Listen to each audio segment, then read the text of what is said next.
saan man alam ng kamag-anak na yan, kundang yan ang mga kamag-anak, lahat. Baka dati lang yung tatay. Baka naman tatay kinukonsinti mo na magalit siya. Gusto ko pag umalis kami dito, kahit paano alam kung may mapagkukunan kayo ng pagkain ninyo, ha? Ano kaya? Kung mabisita kayo dito, may kayong nadatnan ninyo kami rito? Wala pong problema, tatay. Ano, kasi sinabi ko naman po sa inyo, hanggat wala kayong malilipatan, tumira kayo dito. Yan din ang sabi ng commander, ha? Kaya kahit wala kami, okay lang na tumira kayo dito. Basta alagaan nyo lang, ha? Huwag nyo pababayaan. Kaya dapat wag mo po siyang ipupush na magalit pa sa mga kamag-anak niya. Bagkus, sana magkaayos. Ganun po dapat ang sinasabi nyo. Dapat ayusin mo isin kasi wala tayong ibang lalapitan, wala ibang tutulong sa atin dito. Kundi kamag-anak mo lang, walang iba. Magandang hapon po sa lahat na manood natin. Ngayon po ay December 23 na at 2 days na lang ay talagang Pasko na. Advance Merry Christmas uli sa lahat ng mga manood natin. Kahapon wala tayong uploads kasi talagang sobrang busy po sa trabaho. Sobrang busy sa munting negosyo namin. Kaya talagang ang vlog ko kahapon, umalis yata ako mga 5 PM na ng hapon at madilim kasi nga umuulan. So pumunta lang ako doon sa binivlog ni Commander at nagdala ng bahog na isang sako para doon sa 45 days na ibinigay na pang negosyo ni Commander. So yun lang talaga yung vlog ko, pinag-vlog ko lang siya kahapon, ako yung nag-mission doon sa tinutulungan niya.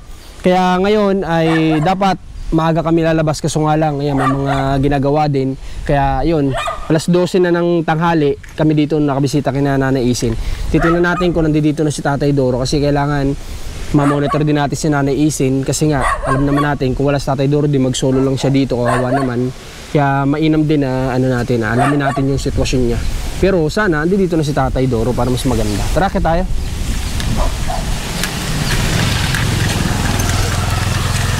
Tara. Ay, nandito na. Bungad na kagad sa akin si Tatay Doro. Dito naman si Tatay Doro pero mapansin ko parang wala si Nanay. Nasaan po si Nanay Isin?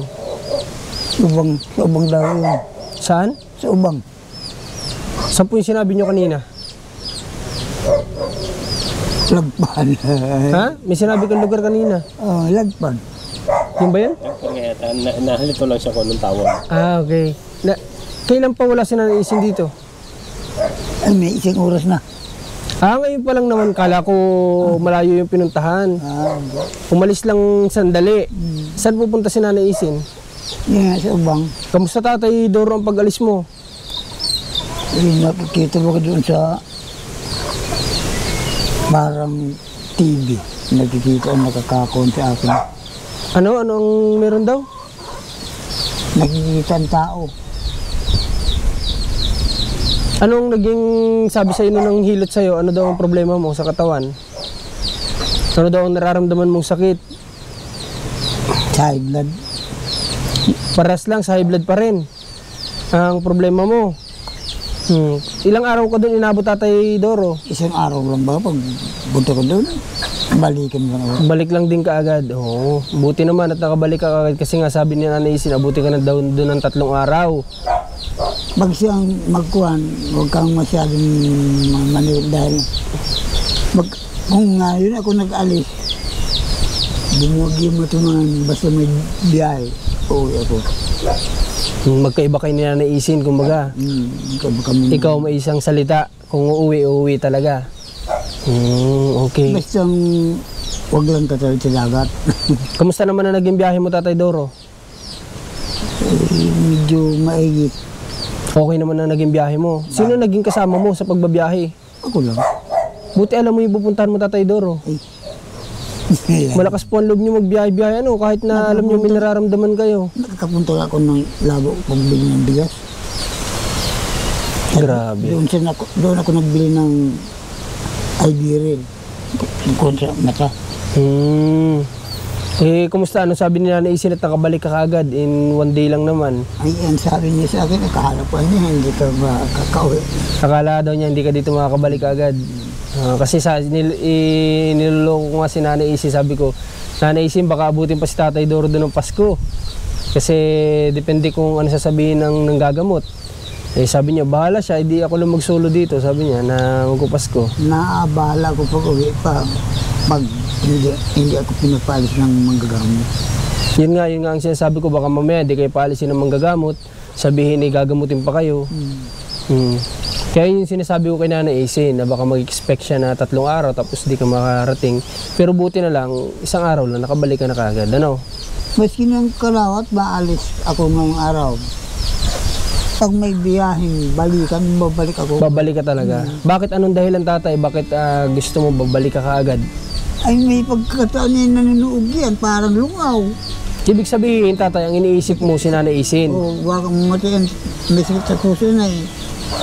Kung minsan nangingirim yan, gano'n niya na oh. Naninigas. Oo. Pag sa puso naman, binabasa ko ng gas itong sa kalawatang suso, katapat sa likod. Ibig sabihin po mga kabayan, ganoon kamahal ni Tatay Doro si Nanay Isin. Mahal Na ko kahit siya yung may nararamdaman para magpagamot doon, na kung kailangan mag-extend, mag-extend. Hindi niya na iniisip yun. Basta ang iniisip niya, si Nanay Isin na mabalikan ka agad dito, at inisip nga niya may nararamdaman din si Nanay Isin. Matindi Grabe ang si sakit Tatay niyan, Doro, matindi mamahal. ang sakit niya kisa akin. Ako wala kong patay-patay na di sakit. Tatay Doro, pwede mo bang kwentuhan kami ni Rans at ang mga manonood, paano kayo tuwing dumaraan ng Pasko nang simula nung magkasama kayo ni Nanay Isin? Kamusta ang nagiging Pasko ninyo? Ay, malungkot. Buhat na magpisan kami, hindi kami, wala kami, kahit may kung kami, may pira, pambili ng panghanda, hindi kami na. Hindi namin marahil, hindi namin pinagsinayan ay handa-handa. Kaya malungkot. Kapag nasa bahay lang kayo, ganyan. Napunta naman kami sa mga bahay-bahay. Nakikita kami kung mayroon handa. Pero sa amin wala talaga. Eh kapag bagong taon, ganun din. Oo. Nagagala kami. Ano, tatay, sa natandaan mo na sa pagsimula nung nagsama kayo ni Nanay Isin po, ano po yung natatandaan mo na nagkaroon kayo ng munting salo-salo na Nanay Isin, na nangyari na ba? Hindi pa talaga. Hindi talaga. Grabe. Wala sa isip namin yun. Okay. Tatay Doro, si Nanay Isin ba ay may marunong ba siya magluto ng mga lutuin? Marunong pero mahina. Walang sa... Hindi, kumbaga hindi masyadong mahilig magluto. O mahilig magluto pero hindi siya magaling magluto. Oo, ganun. Oh, okay, kasi napansin ko lang kay Nanay Isin yung mga kabayan na Hindi marunong ang isa ko, haluan mo ng kahit luya. Ang alam niyo, sinusukwaan. kasi nga napansin ko kay Nanay Isin yun, mga kabayan, na sabi ko, si Nanay Isin parang hindi masyadong marunong magluto. Kasi alam niyo mga kabayan, bilang babae para sa akin, kasi ang kasiyahan ng lalaki ay pagkain din. Diba, kapag ang lalaki pagod sa trabaho, kapag may nadatnan niya na maayos-ayos na pagkain, tanggal na agad ang pagod niya, masaya na yan. Si Nanay Isin kasi napansin ko na hindi siya talaga marunong magluto talaga. May mga alam lang siya, pero yung iba, kahit simple lang, hindi niya alam. Tinan nyo nga sa kanina, alam lang daw niya prito yung saging na piprituhin. Yun lang ang alam ni Nanay Isin na gawin. Na kumbaga sa edad ni Nanay Isin, may edad na si Nanay Isin, dapat yung mga ganyang edad nga, alam ko marami silang mga alam na gawin na mga lutuin nung araw. Di ba, tatay? Baka iba kasi yung linya ni Nanay Isin, baka sa paglalaba, ganyan. Oo, paglilinis. Nag-alaga sa magulang makasakit. Ibig sabihin, iba yung naging linya ni Nanay Isin, tatay? Okay. O paano po, anong pong plano nyo ngayong Pasko? Saan kayo? Dito lang ba kayo? May pupuntahan kayo mga kamag-anak? Doon sa naging among namin. Pupunta kayo doon? Hindi ko kung 24 kung 25. Bibinyagan daw yung abo. Hindi na base yata ang apelido ng base. Bali, tatay, may iba ko. Ang sinasabi lang sa'yo ng manghihilot, talagang high blood yung #1 na sakit mo.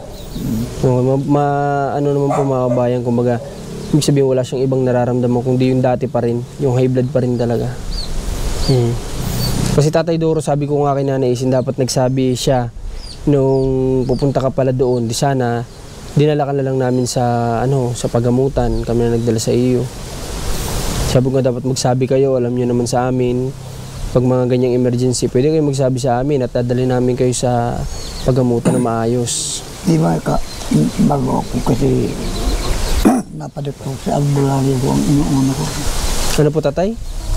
Ako napadoktor, albularyo muna ang una. Bago sa doktor. Dahil paniwala ako sa albularyo kaysa doktor. Bakit, Tatay? Bakit mas naniniwala kayo sa albularyo? Na punta ko sa Medicare, kami ni Isin. Nag-uubo-ubo ko kung ano-anong mga resita ang kinan. May lista. Sikat ang isip ko, gago rin.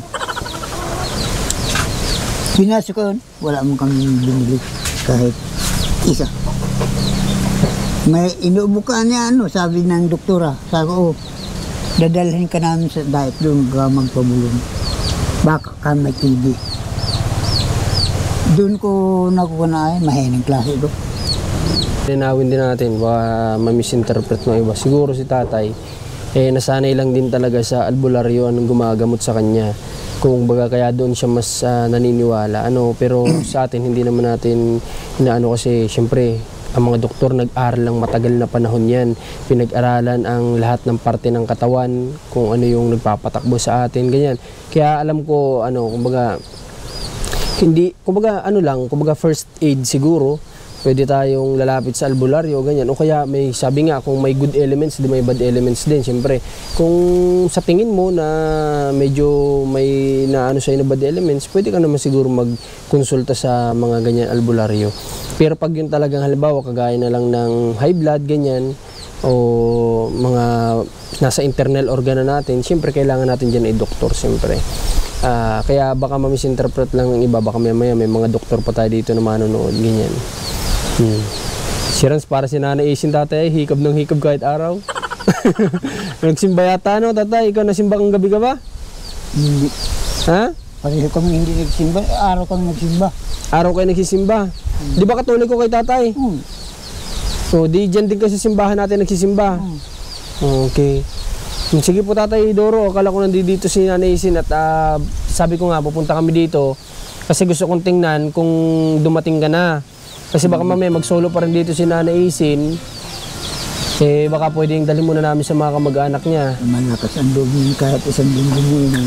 Kahit isang linggong iwanan? Iwanan, hindi yung takot. Kaso nga lang, Tatay, hindi nga takot. Ang iniisip ko yung nararamdaman niya. Pag inatake po siya dito na mag-isa, wala sa kanya sa saklolo dito. Kaya nga po, Tatay, pinuntahan ko siya dito at kung wala pang kasama, dadalhin ko muna siya dito sa kamag-anak niya at kakausapin ko. Para saan man alam ng kamag-anak na yan, kundin yan ang mga kamag-anak, lahat. Baka dati lang yung Tatay. Baka naman, Tatay, kinukonsinti mo na magalit siya sa kamag-anak. Baka naman pinupush mo pa siya na magalit. Dahil sa lupa nila, linuko sila ng mga pinsan niya. Kaya nga po, Tatay, dapat huwag mo na si Nanay i-trigger na magalit sa mga kamag-anak niya. Kasi kayo po, wala na kayo ditong ibang lalapitan pagdating ng oras, lalo na kapag wala na kami dito sa Kapalongga. Wala kayong ibang lalapitan dito kundi kamag-anak din ni Nanay Isin dahil nandito po kayo sa Kapalongga. Kaya dapat wag mo po siyang ipupush na magalit pa sa mga kamag-anak niya. Bagkus, sana magkaayos. Ganun po dapat ang sinasabi nyo. Dapat ayusin mo Isin kasi wala tayong ibang lalapitan, walang ibang tutulong sa atin dito kundi kamag-anak mo lang, walang iba. Kasi ikaw ba, Tatay, may kamag-anak ka dito? Yan kalabang ko, yan ang kamag-anak ko. Sino po, Tatay, nandito rin sa Kapalongga? Oo. Ilan sila? Ay, marami sila mag-arama. Pero parang iisang pamilya lang yun. Pero ibang apelido noon. Pero sino ang mas maraming kamag-anak? Si Nanay Isin o ikaw dito? Ay, yung asawa noon, ay kamag-anak ni Isin. Ang lalaki ay kamag-anak rin. Ibig sabihin, mas maraming kamag-anak si Nanay Isin dito sa Kapalongga, o di ba? At saka, yun nga tatay, sila din at sila ang tutulong sa inyo, walang iba. Hindi kayo niyan kahit paanong samaan ng loob pagdating ng kagipitan, darating din na maisip nila na tulungan din kayo. Hindi pwedeng hindi. Sa Karakulo ko, ang kasira lang ni Isin dyan, ang kahawig ng apelido niya, Aili Puas Bilin. Ganito tatay, darating kasi yung oras na alis din kami dito sa Kapalongga, no? Gusto kitang tanungin tatay, alam ko naman na nakaya nyo noon, nung wala pa kami dito, nung wala pa kami sa buhay nyo, nakaya nyo naman mabuhay. Pero siyempre, since pumasok nga kami sa buhay ninyo tatay, gusto naman namin bago kayo iwan, kahit pa paano po sana, ay hindi na kayo kagaya ng dati. Kaya tatay, kapag umalis ba kami, at hindi na kami dito pumupunta, sa tingin mo, paano po kaya? Anong gagawin po ninyo? Ayusin namin ang ayusin namin yung bahay doon. Kung wala man si Isin na kakausap na matrip, makakuna ng bahay. Kirikan. Hindi, ganito tatay, hindi naman po yun ang ibig ko sabihin. Wala pong problema kahit tumira kayo dito. Kapag dumating yung time na hindi kami pupunta na dito, walang problema kasi patira naman namin kayo dito. Walang problema yun. Hindi namin kayo obliga na agad-agaran magano. Pero ang sinasabi ko po tatay, papaano ang pang-araw-araw ninyong pagkain? Bahala na. Kung anong... Kaya nga po tatay yung sinasabi ko, nung bang hindi kami pumupunta sa inyo, sinong tumutulong sa inyo? Sinong nalalapitan ni Nanay Isin? Yung mga nasa Kalabaga. Kamag-anak niya. Oo, yan po yung ibig ko sabihin tay. Kaya, Ang kakaon lang niya dyan, nasa Kadanlan. Baga kaya namin ang kaya nga po tatay. Tsaka ganito tay, hanggat nandito po kayo, wala namang problema. Kasi may time na talagang kailangan na namin umalis din dito sa Kapalongga at lumipat ng lugar. Na pagplanuhan na namin ito, may inaantay lang kami. At ganito po tatay, itong lupa na ito, sayang kasi. Kayo po ba nabanggit sa akin na Isin, hindi ka daw mahilig sa gulay? Bakit? Hindi at wala. Kung meron, nakain ako ng gulay. Paano po magkakaroon tayo ng gulay tay? Paano? Maraming gabi dyan sa kamag-anak niya. Nasa kahalo ng yugan. Mga nangka gabi. Oh, may mga ganun. Okay. So tatay, ibig ko lang sabihin, hanggat nandito kayo, itong lupa kasi sayang na pwedeng taniman nyo sana ng gulay na maaanin ninyo para may makakain kayong gulay. Okay, may nabasa akong isang comments. Ako lang daw yata yung vlogger na nagpo-push sa mga senior na magtanim. Baka po yung nag-comment ay kayo, isa rin sa tao na umiikot lang ang mundo sa dilata, sa sardina, sa Lucky Me. Ba, isa kayo sa tao na ganyan na hindi gumagawa ng paraan para maging masustansya yung pangangatawan natin o makakain tayo ng masusustansya. So kaya ako po sinasabihan sila Nanay Isin si Tatay Doro kasi gusto ko pang humaba yung buhay nila. Kayo po, siguro kung kayo yung nasa sitwasyon ko at ganyan ang ipapayo ninyo na huwag nyo silang i-push na magtanim at kung ano lang yung meron, sardinas yan ang ulamin nyo, Lucky Me, na alam natin hindi maganda sa kalusugan, yun lang yung ipupush mo. Magkaiba po tayo. Ako po, sinasabihan ko sila tatay kasi gusto kong humaba yung buhay pa nila. Ang pagtatanim, hindi po yan mahirap. Hindi yan katulad ng trabaho ng construction na talagang mabigat. Hindi naman sobrang hirap ang pagtatanim. At saka wala kang amo na susundin. Ang kailangan mo lang, kung kaya mo magtanim ngayon ng dalawa, di magtanim ka ng dalawa. Kung kaya mo na, kung hanggang ilan ang kaya mo, yun ang itanim mo. Yun lang naman ang sinasabi ko kala Nanay Isin. Sayang yung lupa, yung pagkakataon na pwede magtanim, na pwede nilang mapagkunan ng pang-araw-araw. Kasi tayo ganito, sa lugar kasi nila Commander, nila Alma, lahat po ng kaedad ninyo, lahat sila kahit na kuba na nagtatanim pa rin. Pero bumibilib kami kasi kahit ganoon kuba na, minsan masasabi namin parang mas malakas pa sa amin. Bakit ganun? Kasi nga, dahil puro gulay yung kinakain nila. Sanay sila sa mabigat. Sanay po sila, tatay, kumain ng gulay. Kasi ang gulay ay nagpapalakas sa katawan natin. Hindi yung mga Lucky Me. Kami, nagbibigay kami sa inyo ng Lucky Me, ng mga ganyan na instant. Kasi nga, in case lang na wala kayong may ulam, may madudukot kayo, yun yung purpose lang naman nun. Kaya po tatay, ako gusto ko sana magtanim-tanim kayo dito. Oo. Hanggat nandito kayo. Pagtanim madali sa amin. Kung talagang hindi si Nanay Isin makakuha ng pananim, kasi dito sa Bicol, alam niyo ang probinsya, napakaraming mahihingian dito ng pananim. Marunong ka lang makisama. Pero kung hindi kaya ni Nanay Isin kumuha o humingi ng may tatanim, kahit titinan ko sa bahay kung meron pa yung mga in-order namin, bibigyan ko kayo, ha? Yung mga okra, talong, ganun. Ha, tatay? Ang kinuha naman niya isin din na tinago buto ng lukban. Excuse me. Buto ng lukban. Oo. Hindi, kung alin pa yung hindi naman masyadong, tsaka matagal din tumubo. Taon ang bibilangin doon. Yung mga mabilis lang tumubo na mapapakinabangan nyo, kagaya ng okra o talong, ganyan, mga, ano pa bang iba? Sitaw. Yan, yung mga mabibilis na pwede natin makunan araw-araw. Alam nyo kasi mga bayan, kami, kapag pupunta kami kala Commander sa Isabela, talagang si Nanay, pupunta lang sa likod ng bahay yun. Pipitas ng lahat ng klase ng gulay ulamin namin. Napakasarap. Ang sarap sa katawan. Diba, Rans? Ang sarap sa katawan talaga, promise. Kaya nga kami, ini-encourage din namin yung mga matatanda kagaya nila tatay, na dito sa Bicol hindi sanay magtanim. Na kung mapapansin nyo nga, ipapakita ko sa inyo, na kung mapapansin nyo, napakadami din dito, hindi lang dito, ito kasi nyugan to ay bawal siguro matanan kasi maagawan ng sustansya, di ko alam. Pero instead na damo, di ba dapat taniman? Kasi sa Isabela, wala kang makikita talaga na ganyan mga damo. Linis yan, lahat ng nandyan gulay. Bakit sa Bicol hindi nila kayang gawin yun? Bakit dito sa amin, nasanay ang mga tao na ganito na lang, kung ano yung meron, kung sardinas, kung may Lucky Me, na hindi gumagawa ng parang para magtanim. So, kung pwede lang i-encourage lahat, gagawin namin. Dito na si Nanay Isin. Dumating si Nanay Isin na may mga dala na tila ito'y namili ng kanilang makakain. Ha? Ano yan, isda? Okay, sige, lagay mo muna sa loob. Papormahan si Nanay Isin, Dito kasi mga bayan, kumbaga, sanay kasi yung matatanda dito na hindi naman lahat, pero marami na hindi sanay ng nagtatanim ng ganyan, ng mga gulay. Palagay ko sa hilig yun. Ha? Palagay ko sa hilig. Sa hilig. Ito tatay, ito yung mga bagay na hindi mo kailangan kahiligan. Ito yung bagay na kailangan mong gawin kahit hindi mo hilig. Kasi ito yung, kumbaga, didepende natin sa sitwasyon kagaya nyo. Wala kayong masyadong napagkukunan naman ng income, wala naman kayong income. Di kailangan yung gawin kahit di nyo hilig. Kasi bukod sa magpapalakas sa katawan nyo, magpapahaba ng buhay nyo. Hindi mo sa ganun, hindi naman ako. Nakikita kong ibang tao. Yung ibang tao.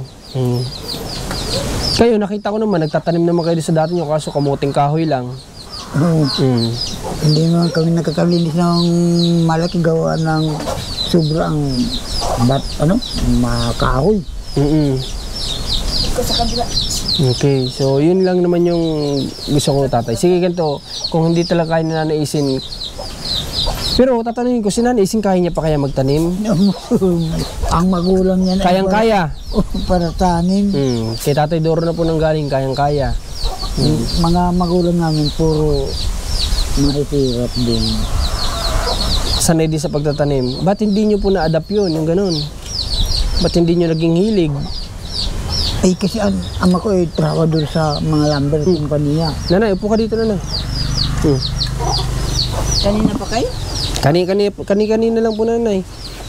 Si Tatay Doro pala ay nandito na at hindi ka daw matiis. Hindi. Dating din pag-alis ninyo. Ay, nung hapon din? Kasi nga. Alas 5 dumating. Pero ang pagkakala mo 3 araw, di ba? Oo. Kaso nga lang, di daw niya matiis na may sakit ka daw kasi baka may abutin ka ng sakit mo.